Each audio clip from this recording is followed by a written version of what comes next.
Government Business Order of the Day number 1, Crimes Legislation Amendment, Powers, Offences and Other Measures Bill 2015, resumption of debate on the second reading. The question is that this bill be now read a second time, and I call the member for Latrobe. As discussed before, fighting organised crime redirected $64 million to the anti-gang squad, and as I said before, this is so vital, the partnerships between state, territory and law enforcement agencies.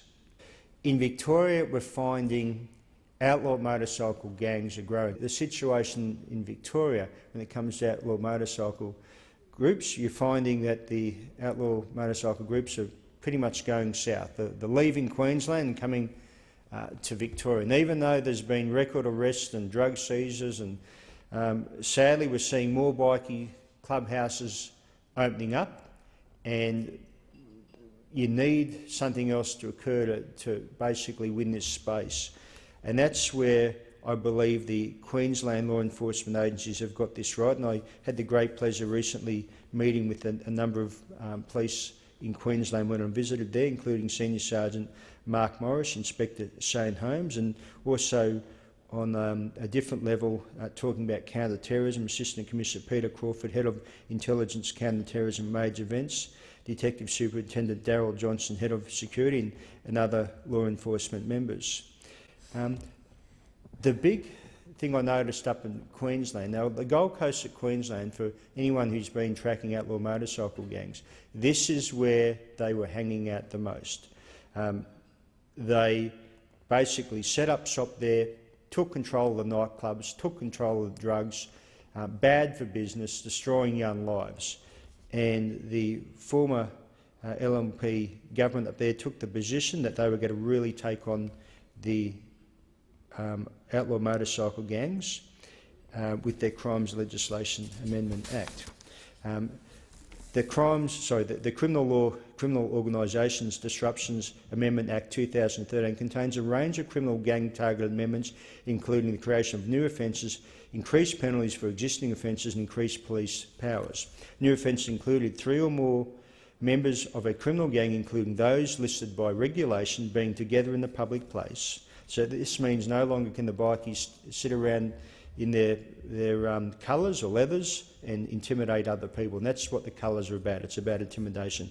A member of a criminal gang being at a banned location, such as a criminal bikie gang clubhouse or banned events. Well, can I say, when I've spoken to police members, no longer do people go to the clubhouses. Why? Because they'll be arrested.